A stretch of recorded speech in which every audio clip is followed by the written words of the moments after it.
setor alimentar a gente enxerga ele com um pouco de algumas atipicidades. Primeiro que são muitos produtos de escolhas, são produtos de baixo valor agregado e produtos que são perecíveis. E que conseguir equilibrar a entrega, uma boa experiência de compra com custo logístico, ele acaba sendo um desafio. Nós temos parceria com 2 Last Mile, Corner Shop mesmo é uma delas, Rappi também trabalha conosco, para o cliente que ele quer pagar a taxa, ele pode pagar a taxa e pagar pela comodidade. Mas ainda nós vemos ainda que não tem uma fórmula, isso nem no Brasil, nem no mundo, para uma boa entrega do produto alimentar.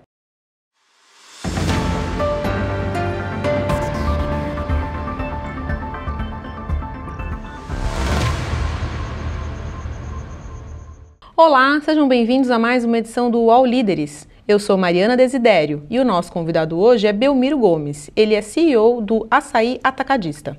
O Açaí foi fundado em 1974 em São Paulo. Hoje tem mais de 280 lojas pelo país. Em 2022, a rede teve faturamento de 60 bilhões de reais. Belmiro, seja bem-vindo. Obrigado, agradeço o convite, você, Mariana, e ao UOL Líderes. Prazer hoje estar falando com você. Belmiro, o açaí teve um período aí até 2022 de bastante crescimento, né? Abertura de novas lojas, principalmente aí junto com um momento de alta inflação, né? Que as pessoas estavam buscando economizar. Qual que é o momento do açaí hoje em que a inflação está um pouco mais controlada? Ele segue ainda numa trajetória de crescimento. Assim, para você ter uma ideia, na última década nós tivemos um crescimento médio de 28% ano sobre ano. Acho que aí é preciso separar em 2 momentos. Um, que é o quanto o canal de atacarejo cresceu no Brasil, ele se tornou hoje o canal que mais abastece os lares brasileiros, é o que tem tanto a maior taxa de penetração nos domicílios brasileiros, o canal, como também a maior participação em venda de alimentos, uma vez que ele atende desde pequenos comerciantes, restaurantes, lanchonetes, padarias, pizzaria, assim como também o consumidor final. Então esse crescimento ele vem muito forte na última década se firmando. Durante o período da pandemia nós tivemos, assim, o Brasil, assim como outros países, uma alta da inflação dos preços alimentares, uma busca também concomitante a isso de preço baixo por parte da população, que fez com que a companhia tivesse altas taxas de crescimento. Fora isso, nós fizemos um movimento, acho que muito relevante no final de 2021, que foi a aquisição do parque de lojas, a maior parte dos hipermercados do Extra. Então, o ano passado nós tivemos 60 inaugurações de loja, mas mesmo esse ano, em 2023, a companhia segue numa trajetória muito forte de crescimento. Inaugurando esse ano, nós devemos inaugurar em torno de 26 a 30 novas unidades, grandes unidades, continuando a investir, continuando a crescer.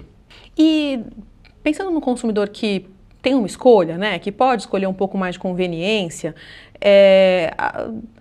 talvez o atacarejo, ele, para alguns desses consumidores, ainda tem uma imagem de que não é uma experiência de compra assim tão incrível, ou que não tem tanta variedade de marcas, ou às vezes não encontra um produto mais sofisticado ali naquela loja. Como que vocês, como mudar essa imagem, né, e como que vocês fazem para atender esse consumidor? Isso vem sendo feito ano sobre ano, né? Principalmente onde o atacarejo surgiu, que foi na periferia da grande São Paulo, né? Você tem muitas vezes uma imagem de que podia dar preço bom, mas não dava uma experiência de compra muito boa, que acabava sendo um calcanhar de Aquiles da operação. Mas isso já faz alguns anos que se vem numa estratégia, no caso do açaí, a gente vem trazendo as lojas para regiões centrais, investindo muito em ambientação, experiência de loja. Praticamente tudo que nós ganhamos em termos de inovações tecnológicas, que teve redução de custo, nós reinvestimos em preço.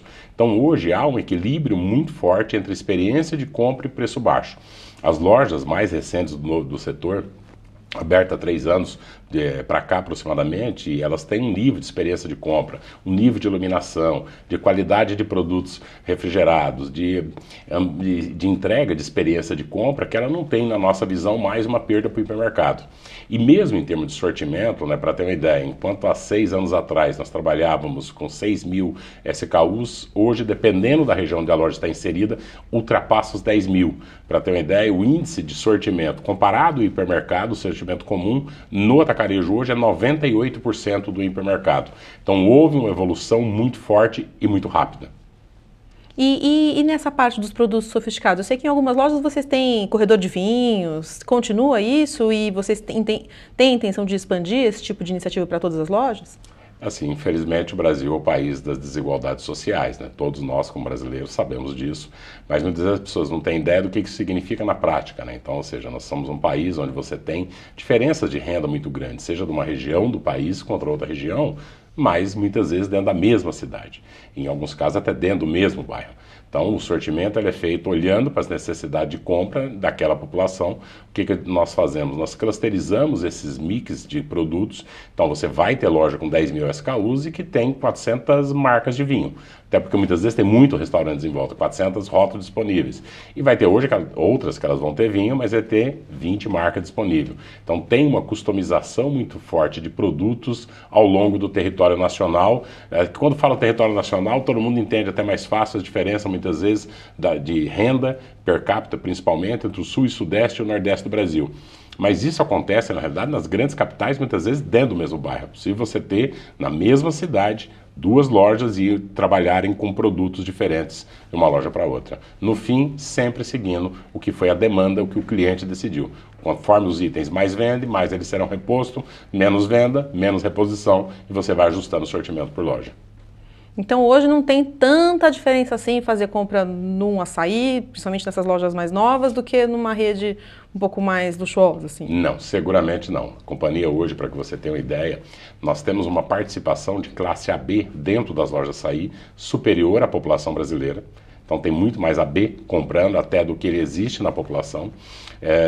Essa imagem, talvez, que tinha das lojas de periferia era muito forte em São Paulo. Quando nós expandimos para o interior, ela já foi com lojas muito mais modernas. E a aquisição recente do Extra foi exatamente para poder conseguir os pontos para colocar esse modelo de loja, uma vez que organicamente detectar terrenos, aprovar, principalmente o tempo de aprovação legal poderia ser um pouco mais elevado.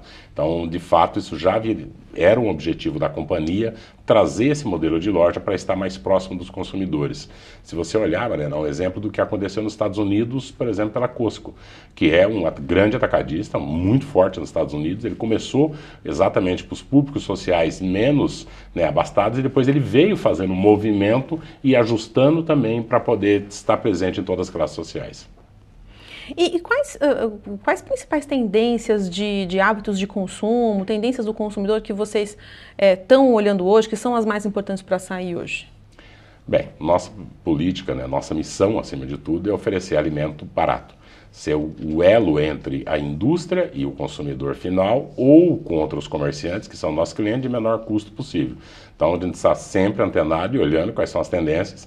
Infelizmente, nos últimos 2 anos, como a inflação alimentar ela subiu acima da renda média do brasileiro, o que nós temos observado é um trade-down muito forte. Então, seja de troca de marcas, troca de categoria, para que essa população ela consiga manter os seus níveis de consumo. Mas a gente teve aí durante aproximadamente 2 ou 3 anos, se o preço de alimentos subiu mais do que a renda subiu, infelizmente as famílias foram obrigadas a fazer escolhas, ou seja, substituindo o produto. A indústria fez muitos movimentos também de redução de tamanho de embalagem para continuar, para não ter que repassar algum aumento no momento que, na pandemia, as cadeias produtivas tinham sofrido uma disrupção muito grande e uma incerteza de custo por parte da indústria. Então a população ela fez um esforço grande para economizar. Então a população, no modo geral, tá indo para marcas mais baratas, assim? Teve, principalmente nas classes sociais, você teve um movimento de marcas mais baratas, assim como troca, muitas vezes, de algum produto, igual carne bovina por frango, frango por ovo. Foi um período onde refresco em pó nós registramos os maiores volumes de venda. Então, ou seja, algumas escolhas, acredito eu, muito difíceis foram feitas por diversos dos clientes. E na sua visão, qual que é o principal desafio desse segmento e do açaí para a expansão hoje? Hoje a expansão dele, a dificuldade são os pontos centrais nas grandes cidades brasileiras. Detecção de terreno, tempo de aprovação, porque uma loja dessa, por que ela consegue ter custo baixo? Além dos grandes volumes negociados com os fornecedores, o Brasil ele é um país de dificuldade logística. Nossa logística é muito cara, então a maior parte dos produtos eles não saem da indústria para um centro de distribuição e do centro de distribuição para a loja. A maior parte dos produtos, principalmente os de baixo valor agregado, eles saem da loja, saem da indústria direto para a loja. Com isso a gente corta uma etapa e consegue ter esse produto na loja por um custo menor. Então, para a expansão hoje seria um dos grandes desafios que o setor enfrenta nesse momento, ou que o açaí enfrenta nesse momento. Mas o setor cresceu muito. Hoje no Brasil, aproximadamente, o setor como um todo tem em torno de 2.500 lojas. Nós temos mais de 280 lojas, temos mais de 30% de participação desse mercado. Somos hoje a empresa no Brasil, aí de qualquer setor do comércio, de maior penetração nos domicílios brasileiros. 1 de cada 4 domicílios no Brasil compra numa loja do açaí, pelo menos dentro de um semestre. São mais de 35 milhões de pessoas por mês, de todos os públicos, de classes sociais, que compram para suas casas, mas muito empreendedores também. É um tópico que depois a gente puder abordar, porque o Brasil é o país do empreendedorismo. O programa aqui tá entrevistando, acho que grandes empreendedores que chegam no consumo, mas o Brasil é um país de dimensões continentais, onde o microempreendedorismo ele tem um papel muito grande, e para nós também. E vocês tiveram essa expansão de lojas por conta das lojas extra, né? A gente deve esperar um ritmo um ritmo menor de crescimento de abertura de lojas no próximo ano? Sim, fatalmente, uma vez que boa parte das lojas eram conversões, ou seja, os pontos comerciais foram adquiridos, o trabalho foi fazer a conversão e adaptação dos prédios, que eram os hipermercados, para a loja de atacado organicamente. Obviamente ele segue num ritmo ainda forte de abertura, mas muito menor do que foi no período das conversões. E vocês consideram vender lojas? Não, pelo menos nesse momento não há nenhuma consideração da companhia nesse sentido. A venda de ativos ela só seria feita num cenário de uma eventual compra de um outro player que algum remédio do CAD pudesse colocar alguma venda, mas não tem nada no radar. A companhia segue num forte processo de expansão. E vocês consideram também, por exemplo, entrar em outros segmentos do varejo alimentar? Porque antes o açaí era do mesmo grupo do Pão de Açúcar, né? Era do GPA, né? E agora o açaí é só o açaí. Então vocês não têm mini mercado, não tem outros lojas de outros segmentos do varejo alimentar. Consideram entrar nesses segmentos? Em outros formatos? Não nesse primeiro momento, uma vez que ainda tem uma expansão muito forte do açaí, para que você tenha uma ideia. De 203 cidades que nós temos no Brasil, acima de 150 mil habitantes, eu ainda tenho 90 cidades que não tem uma loja do açaí. Então ainda há um plano de expansão, mas isso não impede que futuramente a companhia venha explorar formatos complementares, como você bem citou, supermercados ou outros formatos, para ampliar um pouco mais sua atuação e também a sua capacidade de distribuição de produtos. E compras online? O que você imagina que a gente vai ver nessa questão da compra online no futuro? Você acha que as pessoas vão fazer as suas compras no supermercado assim, massivamente pela internet? Bem, o e-commerce ele já vem há alguns anos, né? Ele já vem e nós temos pelo menos acho que no mundo inteiro quase 1 ou 2 décadas de trabalho do e-commerce, que para algumas categorias de produto ele é inegável. Produtos de alto valor agregado que não são perecíveis é uma categoria muito forte que o e-commerce opera, tanto no Brasil como em outros países do mundo. O setor alimentar a gente enxerga ele com um pouco de algumas atipicidades. Primeiro que são muitos produtos de escolhas, são produtos de baixo valor agregado e produtos que são perecíveis. E que conseguir equilibrar a entrega, uma boa experiência de compra com custo logístico, ele acaba sendo um desafio. Nós temos parceria com 2 Last Mile, Corner Shop mesmo é uma delas, Rappi também trabalha conosco, para o cliente que ele quer pagar a taxa, ele pode pagar a taxa e pagar pela comodidade. Mas ainda nós vemos ainda que não tem uma fórmula, isso nem no Brasil, nem no mundo, para uma boa entrega do produto alimentar. Então, por exemplo, o que é um bom quilo de tomate?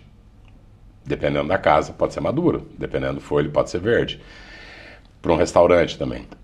E o produto, ele é um produto que não dá para ficar na portaria do prédio esperando. Então ele tem um custo logístico de entrega muito mais elevado do que um bem durável.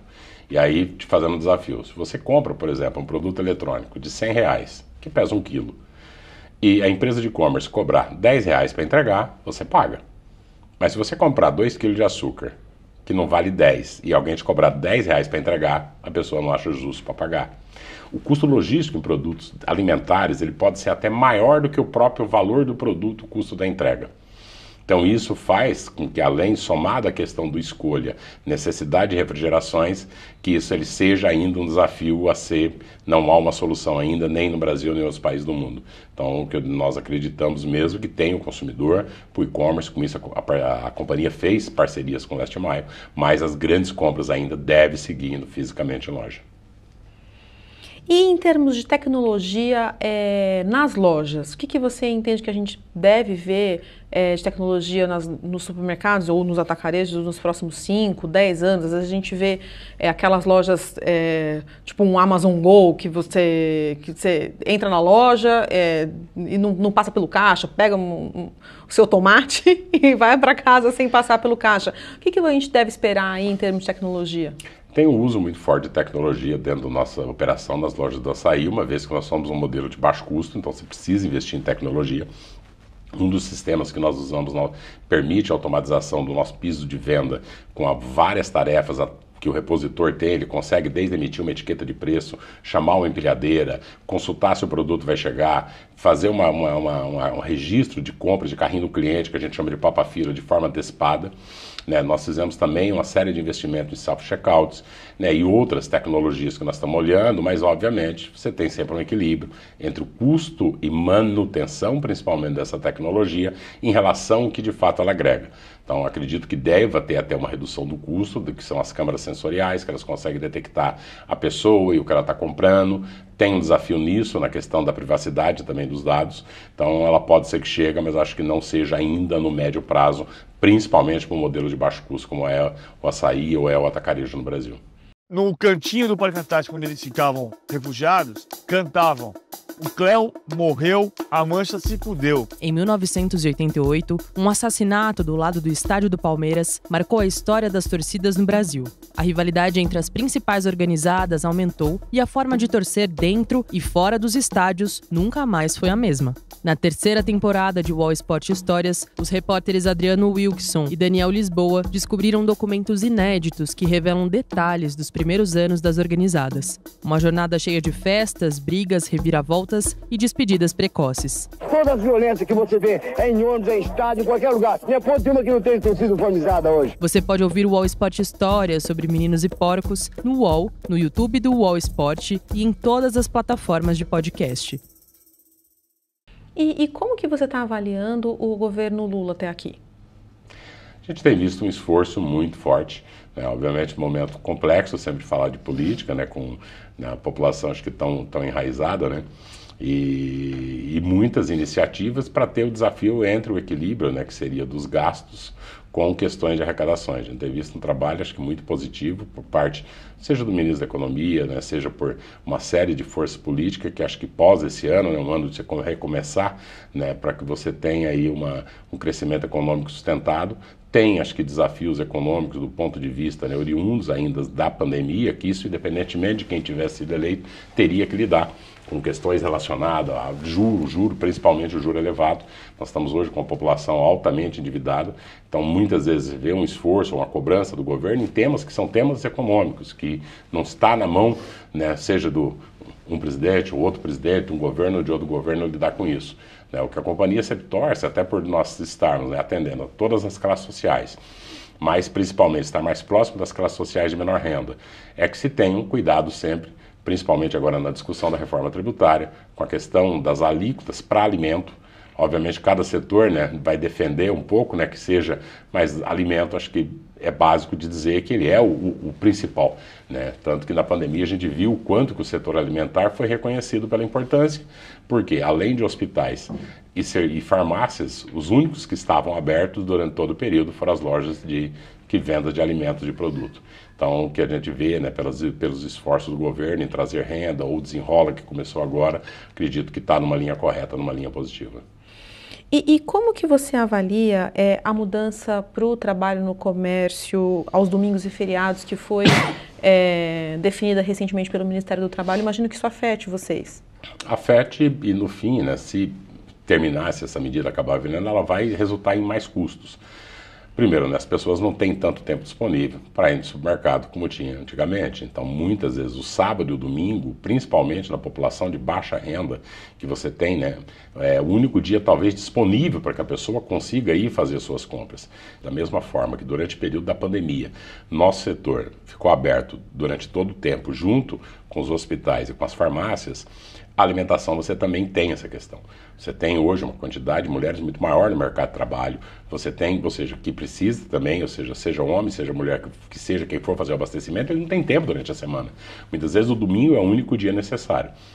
A negociação com os sindicatos, da forma que está proposto, a gente vê como um pouco de retrocesso, porque isso poderia gerar tanto custos como dificuldade. Nessa cidade eu posso abrir, nessa cidade eu não consigo abrir, numa outra eu vou conseguir fazer, para as redes operar, e isso vai gerar mais custos, provavelmente, e nesse caso quem é prejudicado é o consumidor final.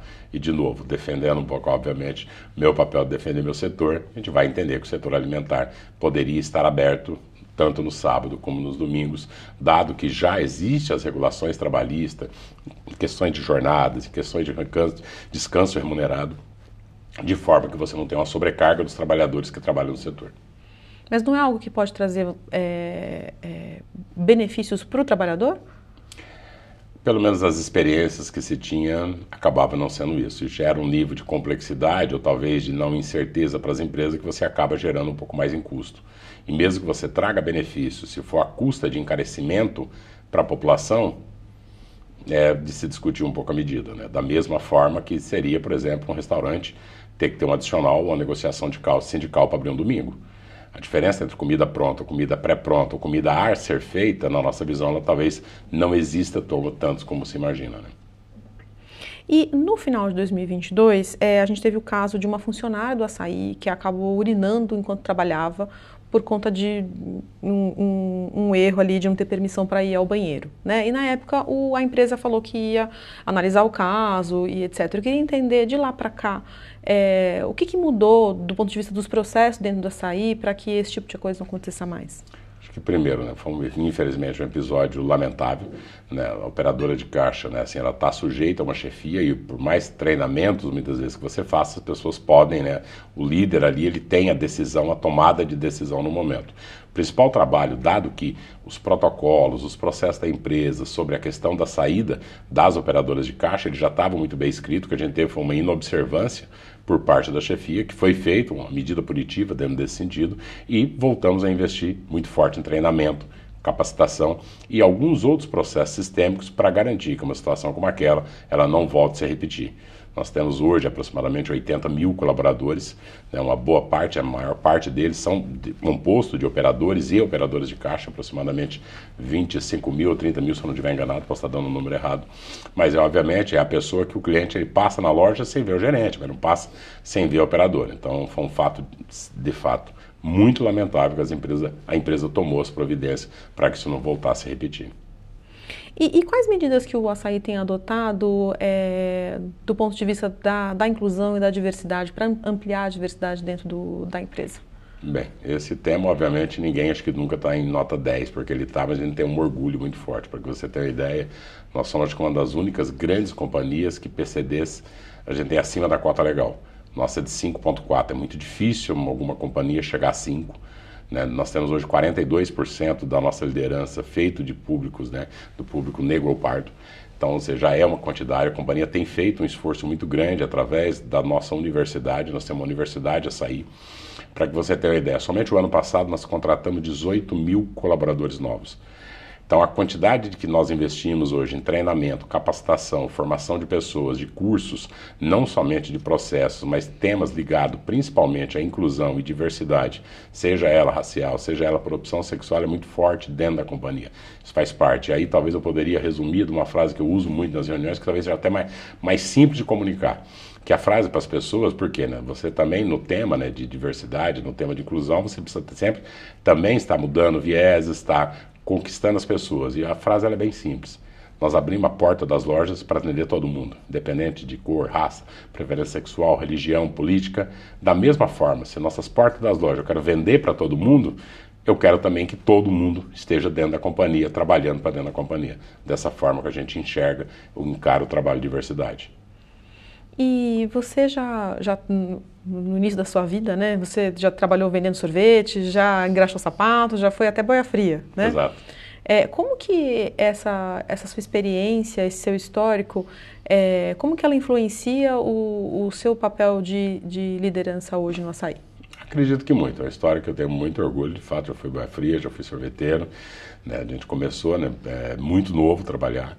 Então, no fim, né, tivemos passar por dificuldades, né? Isso cria uma visão e, obviamente, uma empatia. Porque essa preocupação tão grande de formação e capacitação de pessoas. Né? Muito dessa preocupação, por exemplo, nós investimos muito em programas, nos programas de trainee, que, no fim, né, eu vejo que o crescimento do açaí ele precisa ser repartido com os colaboradores. Né? E é um setor difícil, o comércio que trabalha exatamente no sábado, no domingo, à noite. Então, um dos lemas que nós temos é fazer com que o crescimento do açaí signifique o crescimento das pessoas. Para ter uma ideia, nós fizemos agora a 13ª turma de trainees, foram mais de 6.000 pessoas treinadas. Na última edição da Academia Açaí para microempreendedores, que é um público externo, foram mais de 3.000 empreendedores treinados. Então, isso me dá, acho que uma visão um pouco mais de empatia, seja com o nosso público, que está trabalhando, né, as pessoas, os colaboradores de loja, mas também o público que nós atendemos e um pouco de quem passou o aperto ou situações de ter essa busca por vender alimento a preço baixo, né, porque a gente sabe muitas vezes, né, que quando o assunto, né, ligado, né, às necessidades sociais, o estrado de fome, ele está sendo discutido por classes sociais desabastadas. Uma coisa é saber, outra coisa é ter passado e ter sentido, né? E muitas vezes, para quem passou, isso dá um pouco mais, acredito, de empatia na hora de lidar com esses temas. Mas é algo que a gente se orgulha bastante e espera sempre servir de inspiração também para as pessoas e colaboradores. Uma vez que uma companhia ela é feita de pessoas e de exemplos, mais até do que a gente fala, a forma como a gente vai agir, vai tocar o dia a dia da empresa, vai formar também essa liderança. Vai chegar um dia, todos nós temos começo, temos meio e temos fim, que outras lideranças dentro dessa cultura e dentro desse espírito que a gente se orgulha muito hoje de ter feito, de ter construído, vão seguir e a gente quer sempre que sejam pessoas formadas dentro de casa.